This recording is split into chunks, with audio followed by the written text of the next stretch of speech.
The Pirates. Chapter 6. Frank Drake sat at the yellow plastic desk of his office in the Association headquarters on planet Earth. A bald, pale-skinned woman sat in a metal chair opposite the ginger-haired man in the green uniform. Admiral Drake rested his chin on his hands.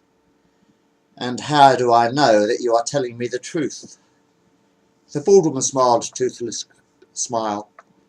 "My sisters and I are clones. We are telepathic. That does not mean that you are being honest with me."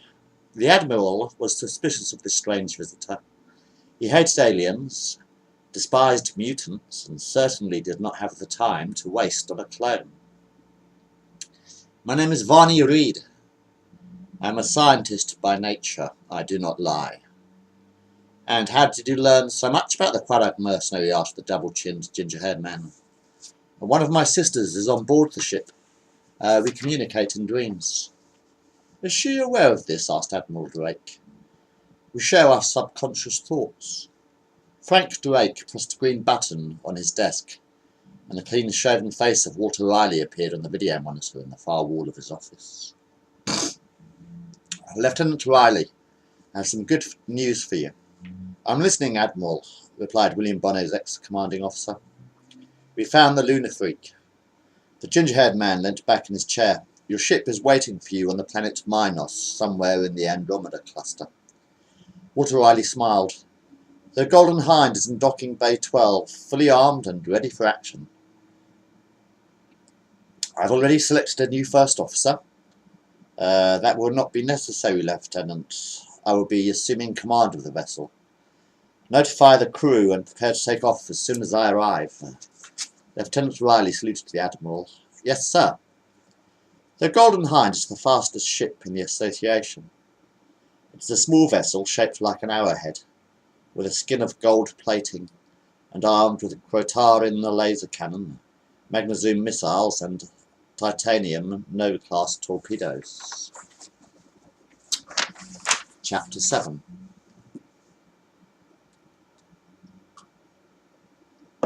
The Quadrag mercenary dropped out of light speed. The kaleidoscopic flashing multicoloured lights on view screen faded slowly to reveal an ocean of cold black space and 1,000 glittering silver stars. Murray Reed turned to face the captain's chair. "We have arrived in the Zaxian galaxy, sir." Captain Bones stared at the view screen. "Are there any inhabited planets in this sector?" he asked. "Uragi Prime is the closest," replied the clone. "It will take us 3 days to reach it on impulse power." Commander Silver programmed the coordinates into the ship's computer. "Pilot, set course for Uragi Prime, impulse factor 3, ordered the blue man. "Yes, Captain," acknowledged the sharp, metallic voice of Exquimilian. Captain Bones stood up. "I will be in my cabin if you need me." He looked towards his first officer. "Are you coming?"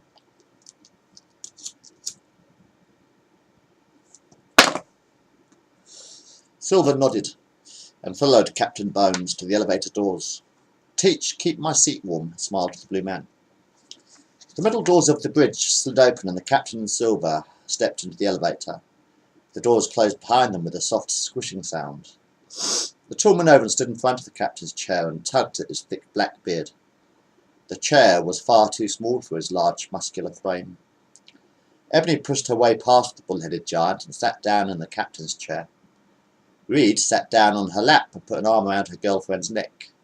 They embraced, and the snake-headed woman licked Reed's bald head with her long, forked tongue. Teach shrugged his shoulders and turned towards the view screen. "I don't think your husband would approve," he muttered under his breath. Ebony sighed. "Jack is not my husband. I am his slave," she hissed. The giant turned around. "That's exactly what my fourth wife said on our honeymoon." "Mind you, my other wives are usually the ones cracking the whip in my house," he laughed. "How many wives do you have?" asked Reed. The bull-headed man laughed. 14 so far." Ebony rolled up the sleeve of her left arm to reveal a small black tattoo. The letters CJR were imprinted on her forearm. "I am Mr. Atman's property. He won me in a game of poker," she explained. "Why don't you leave him?" asked Reed, kissing Ebony's black-scaled cheek. It was my father who lost the game. I made about him that I would honour his agreement, hissed the snake-headed woman. Till death us do part, giggled the clone. Bleep, bleep, bleep! A yellow light flashed on the communications console. Ben Gunn flicked a switch and turned to face the captain's chair. I'm receiving an SOS distress signal, he purred. It's being sent on an association frequency. Reed stood up and buttoned her yellow plastic jacket. Duty call, she sighed. She walked over to her console and sat down. Ebony rubbed the back of her scaled neck and flicked a switch on the arm of the captain's chair. Captain Bones, please report to the bridge. We've picked up an association distress signal, she hissed. Do you know where it's coming from? Asked the voice of Captain Bones. Guacamole swam about in her aquarium. The 7th moon of Uragi Prime, she gurgled. We should reach it in 2 hours. Acknowledged, replied the captain. I'll be on the bridge in half an hour. Silver knelt to the captain's bed, behind the naked, blue-skinned man. He leant over the blue man's shoulder and whispered into the captain's ear. Better make that an hour, he suggested. The white and black pirate ship hovered like a wasp in orbit over a luminous green moon. The metal doors of the elevator slid open with a soft squishing sound, and the captain and Commander Silver stepped onto the bridge. Billy Bones sat down on the captain's chair. The ship was an association craft, the Columbus.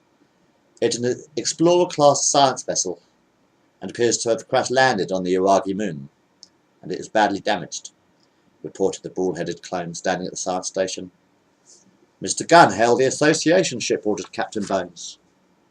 The small red furry Felician boy pressed a button on the communications console,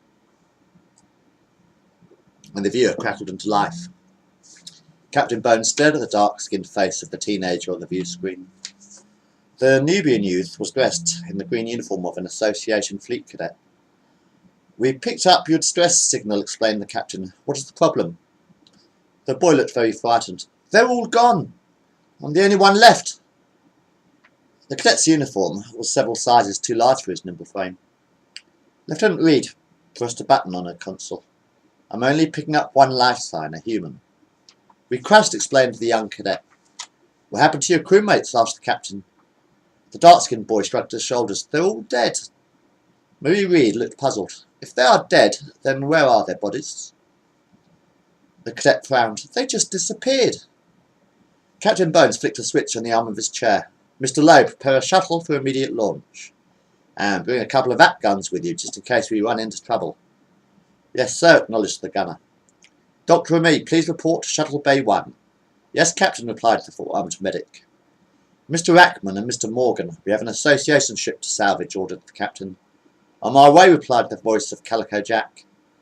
Chief Engineer Morgan picked up a metal toolbox. William Bones turned his head to face the giant, bull-headed and Novan, standing behind the captain's chair. Teach, we're going to need your muscles for a little furniture removal. You won't send me back, will you? Asked the young association cadet in the baggy green uniform. Dr. Remy shook his head. Not if you don't want to go. The dark-skinned youth laid back down on the bed. I'd rather stay here, he sighed, if you don't mind. You're a bit young to be so far out in space. The doctor shook his head. How old do you think I am? Asked the Nubian boy. You are a human, aren't you? Questioned the four-armed medic. Yes, I am, replied the dark-skinned youth. Thou would guess that you are about 12 years old. I'm 17, the cadet replied. I was on board the ship as an observer as part of my association training. Captain York was my commanding officer. What happened to him? Asked the doctor. The virus killed the whole crew. He was one of the first to become infected. What virus? Our science officer was bitten by an ago plant, explained the dark-skinned boy. Bellamy pressed a small silver button on the lapel of his lab coat. Captain, please report to the sick bay. We have a medical emergency.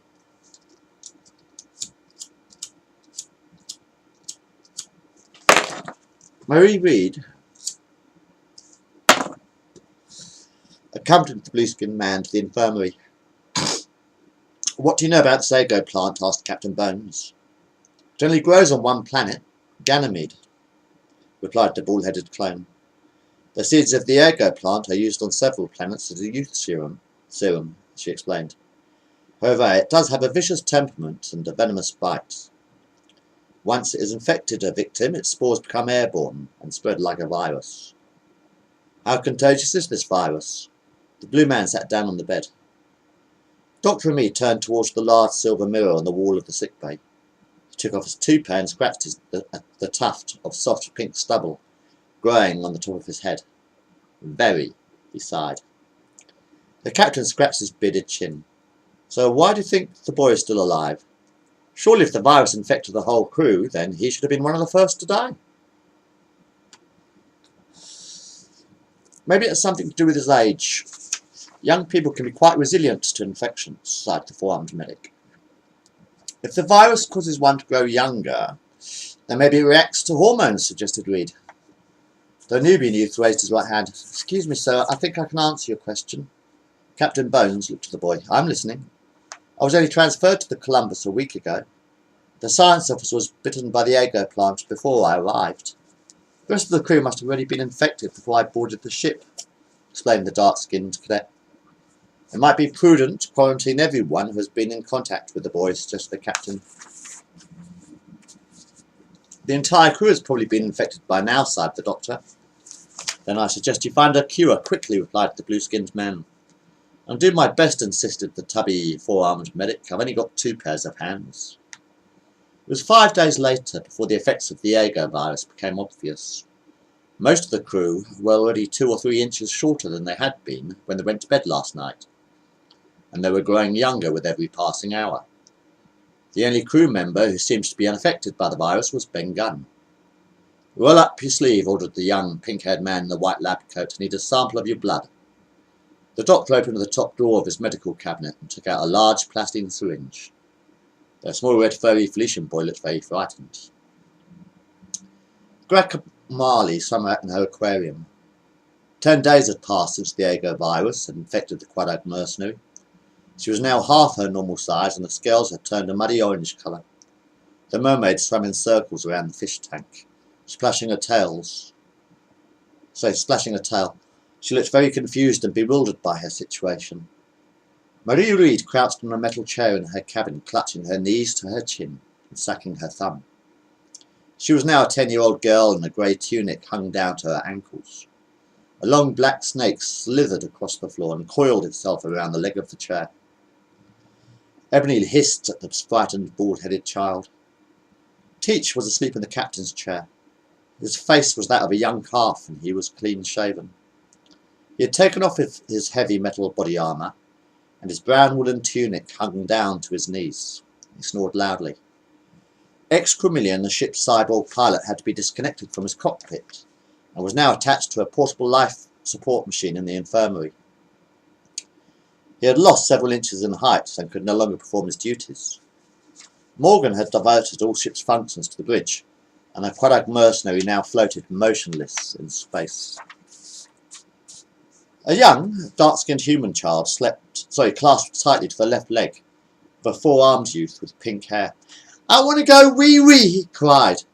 There was a soft hissing sound and a puddle of yellow urine leaked onto the metal floor of the sick bay. Sorry, he sighed, staring at the puddle of water at his feet. Captain Bones had also lost his beard and looked considerably younger than he had done yesterday. The sleeves of his jacket were rolled up above his fingers, and his black jeans were cut down to size. He was several inches shorter than his usual height and looked about 14 years of age. A small silver-haired Venusian boy sat next to the blue-skinned youth, holding tightly to his hand. I'm scared, he whispered softly. The boy was wrapped in a silver foil blanket and sucked on a green lollipop. A ball of soft red fur shook from side to side in one corner of the infirmary. Captain Bones yawned. I'm bored, how much longer? The pink-haired boy shrugged his shoulders. He picked up a test tube full of red liquid and stared at it for a few minutes before loading a syringe and injecting himself with a serum. It had no effect. Keep trying, Pinky, smiled the blue-skinned youth. A fortnight soon passed. A young black-haired kid with a cheeky grin sat on the edge of the glass aquarium, splashing his feet about in the water. A small blob of opaque yellow jelly floated on the surface of the fish tank. Jack prodded the blob with a plastic stick and giggled. A small naked pig-faced child ran down the corridor, squealing at the top of his voice. He was being chased by a 5-year-old Oriental boy wearing an oversized black shirt and holding a vat gun. "I want a bacon sandwich," shouted Lowe. Reed was now an embryo, floating in a jar of luminous green liquid on a shelf in the infirmary. A large, shiny black egg.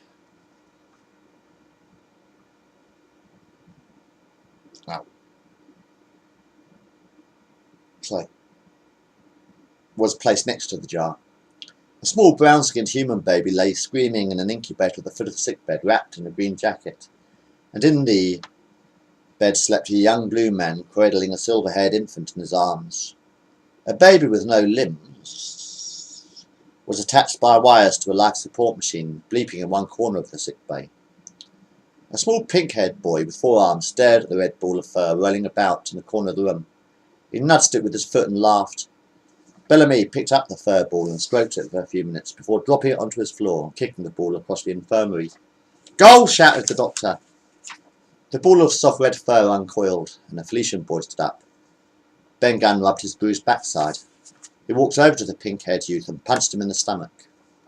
Bellamy burst into tears and ran to hide under the bed. The red furry cat-like child picked up a syringe from the doctor's desk and bit his bottom lip. Chapter 9. The metal doors of the elevator slid open, and a young, slim, dark-skinned man stepped onto the bridge, dressed in a blue and black, striped woolen sweater and tight gold plastic jeans. Ensign Christopher Hawkins reporting for duty. "Sir, permission to come aboard?" he asked. Captain Bones swivelled around in his chair to face the new arrival. "Well, there's nothing like fresh seamen to brighten a dull day." The Nubian smiled a broad white-toothed grin. Commander Silver leant over the back of the captain's chair and whispered into the blue man's ear, "Just remember, Billy Bones, I'm still number 1. The captain kissed the young silver-haired Venusian on the cheek. "My dear boy, we're ever going to learn how to fly, and then we should be spreading our wings, not clipping them." Silver smiled, sat back down on the command console and pressed a button. "All ship's functions are now operational and working at maximum efficiency, sir." "Captain to pilot, what is your status?" asked the blue man. "Morgan has reconnected all my circuits, Captain," replied the cyborg. Captain turned his chair to face his navigator. "Where now?" he asked. Guacamole gurgled in her aquarium. "Uragi Prime is the nearest planet. We should reach it in about 2 hours on impulse power." "Captain to pilot, set course for Uragi Prime, impulse power," ordered the blue-skinned man. "Aye, aye, Captain," replied the sharp metallic voice of Exquimilian. 2 hours later, the Quadag mercenary took orbit above Uragi Prime. Commander Silver looked up from his console. "I'm detecting a potash freighter heading away from this sector. Distance 1,000 disects. Piloting an intercept course, Mr. Silver," ordered Captain Bones. "Yes, sir," replied the silver-haired Venusian. "Captain to pilot, activate plate shielding and engage forward thrusters." "Aye, Captain," acknowledged the cyborg. There was a loud clanking sound, like a suit of armour falling down a flight of metal stairs. The plate shielding engulfed the ship like a cocoon. Ben Gunn pressed a button on the communications console, and the main viewer crackled into life. The image of a potash freighter appeared on the screen. It was a large orange box-shaped ship about 3 times the size of the Quadag mercenary. "Captain to armory, charge the sonic cannon and trimorphic torpedoes." "Aye, Captain," replied Cheng Lo. Reed turned her chair to face the view screen. "The ship is armed with quantum lasers. They might scratch the paintwork, but there is no way they will be able to penetrate the plate shielding." "Mr. Gunn, hail the ship. I want to talk to her captain," ordered the blue-skinned man. The image of a potash merchant appeared on the view screen. It was a tall, thin, slug-faced man with 2 tentacles for eyes and slimy green skin. "Transcommunicator is engaged," stated the small red Felician boy sitting at the communications console. "What's your business?" asked the slug-faced merchant. "Shut down your engines and prepare to be boarded," ordered Captain Bones. A bolt of green light shot from the hull of the potash freighter with a loud whizzing sound, followed by a dull thud as the laser hit the plate shielding of the Quadag mercenary. "Shields holding at maximum strength," reported the chief engineer. Your weapons are no match for us, sighed the blue man in the captain's chair. Stand down or we return fire. Another bolt of green light flashed across the pitch black sky. Shields still undamaged, reported Morgan. Captain to armoury, fire a warning shot across her bow. There was a thunderous roar, followed by a loud explosion. The Potash freighter shook violently with the blast. Ben Gunn turned to face the captain's chair. I've lost their communications signal. Marie Reed pressed a button on a console. I'm detecting 9 life signs. All Potash.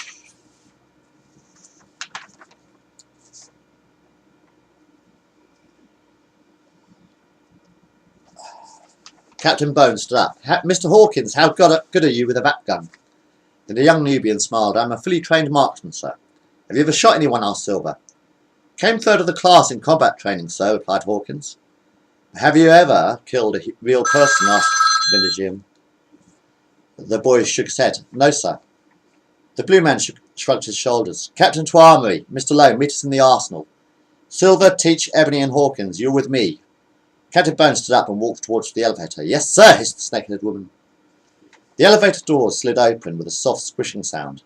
Miss Reed, you are in command while we are gone. The bald-headed clone sat down in the captain's chair. I'll meet you there in 5 minutes, acknowledged Teach. Can I come, please? Purred Ben Gunn. Captain Bones patted the small Felician boy on the head. Not this time. I need you here at the communications console. The red furry cat-like child raised his right paw towards the blue man's face and extended 5 razor-sharp claws. Don't patronise me, Captain. A skinny blue hand grabbed the boy by the scruff of the neck and lifted him out of his chair. His claws retracted. I said no. Cheng Lo handed out a variety of weapons to his crewmates. A vat gun and a long gold-plated cutlass to Billy Bones. A Felician disruptor and a zip knife to Silver and a sonic rifle and plasma grenades to Ebony. He also took a vat gun and a laser whip for himself. Silver slid the zip knife into the top of his boot. Where is Teach? Asked the captain. Here I am, came a gruff voice from behind the blue man. Captain Bones turned round to face the giant. Teach had tied his black beard in red ribbons and set fire to the tapered ends. He formed such a furor that imagination cannot form an idea of a fury from hell to look more frightful. The bull-headed Manovan looked at the array of weapons on the metal table of the armoury. Are these for me? He asked. He took 6 vat guns and put them into the empty holsters of his green bandolier.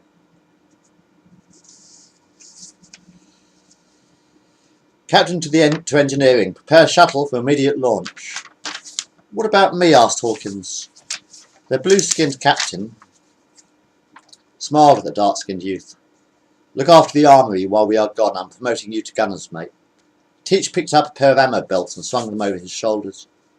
Commander Silver piloted the small grey shuttle towards the large orange box-shaped ship. Activate magnetic grips and prepare to board, ordered Captain Bones, polishing his cutlass with the sleeve of his jacket.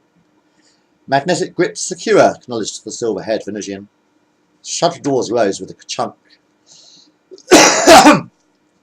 Marie Reed massaged her forehead with her fingers and sighed. Are you still suffering from those headaches? Gurgled Guacamole. The bull-headed clone span around into the captain's chair to face the fish-like mermaid swimming in the aquarium. It's the 3rd one today. Maybe I should have told the captain before he left. Guacamole to sickbay. Doctor required on the bridge, gurgled the mermaid. The Potash were unarmed and put up no resistance to the pirates. They seemed a little too eager to surrender, and Teach slaughtered 3 of them anyway, just to make sure that his vat guns were working properly. The black-bearded pirate pushed the young green Potash crewman down to his knees and unbuckled his belt. I surrender, Thor! I surrender! Pleaded the alien, waving his tentacles in the air. The Manovan giant unzipped his trousers and fumbled inside his breeches with his left hand. Suck this! He ordered, pulling out his huge, thick, black, spiky cock and waving it in front of the young Potashian's face. The alien turned his head away from the giant's penis, and Teach crushed the young crewman's skull between his fists like a golf ball in a vice. A fountain of creamy white blood splattered over the rusty orange walls of the freighter. There was no need for that, protested the captain of the Potash vessel. The giant Manovan zipped up his trousers and shrugged his shoulders. I have a reputation to protect. So what is in the cargo hold? Asked Captain Bones, prodding the merchant in the belly with his sword. The slug-faced man frowned. Arabian ore, of course. stream of yellow slime dribbled down the merchant's chin. The blue man pressed a button on his wrist communicator, and the pale-skinned face of Marie Reed appeared on the face of the watch. "Yes, Captain," asked the science officer. "What do you know about Uragian ore?" asked the blue man. Marie Reed smiles a toothless smile. "It's mined on Uragi Prime." "I gathered that, but what is it for and how much is it worth?" The border clone looked puzzled. "Your guess is as good as mine, sir. We use it to make fuel we use it to make fire and fuel our engines," splattered the potash merchant in a slow, slurred voice. Dr. Bellamy sat on the arm of the captain's chair, poking and prodding the ball-headed clone with his 4 hands. "Describe the man in your dreams." Marie Reed closed her eyes. "He is a human with orange hair and is wearing a green uniform." "Is it always the same dream?" asked her forearmed Mimosa. "It's more like a nightmare than a dream," explained the clone. He takes off his jacket and pats his fat, flabby pink belly with his palm of his hand. "Carry on," prompted the doctor, patting the bald, pale-skinned woman on the knee. He unbuckles his belt and leans close to my face. He whispers into my ear, but I can't understand what he is saying. I'm very frightened, so I push him away. He shouts at me, picks me up and throws me against the wall. I wake up after each dream with a splitting headache. "Are you a virgin?" asked the grey-skinned medic. "What's that got to do with anything?" asked Reed. "Would you describe yourself as frigid?" "I need pills for my headache, not a psychiatrist," insisted the bald-headed clone. Dr. Me stood up. "I just thought she might be having a few hormonal problems. Might explain the fantasies that you are having." I would hardly describe rape as a fantasy, Doctor." Captain Bones held a red nugget of Uragian ore in his left hand. "Somehow I don't think this will be of much use to us." He squeezed the rock and it crumbled like Martian dust between his fingers. Ebony stood behind the potash merchant. She rested her head on the green man's shoulder and licked his face with her long forked tongue. "I could kill you with one spit of venom. It would be a very slow and painful death," he whispered. Chenglo pulled back the hood of his cloak. "It would seem that we are all dressed up with nowhere to go." "At least my vac guns work," sighed Teach, extinguishing the flames of his burning black beard with his fingers. William Bones pressed a button on his wrist communicator and the face of Commander Silver appeared on the screen. "Captain to shuttle, prepare for takeoff," ordered the blue man. "Can I come with you?" asked the slug-faced man. "Why?" asked Captain Bones. "Have you any idea how boring this job is?" The potash merchant's green tentacles waved in circles above his head. Back and forth, back and forth, back and forth, day after day, week after week, year after year. Uragi Prime to Patathia, Patathia to Uragi Prime, Uragi Prime to Patathia, Patathia to Uragi Prime, Uragi Prime... Low interrupted. "We get the idea. It's a very boring job," the slug-faced man. Teach scratched his thick black beard. "I killed 4 of your crewmates." "Accidents will happen," he spluttered the green-skinned man, shrugging his shoulders. "Can you cook?" asked Captain Bones. The slug-faced man laughed. "I can try." "Good," smiled the blue man. "I'm sick to death of Jack's eelworm stew." "What's your name?" "Slimeth Hands," replied the green, warty-skinned alien. End of chapter 9.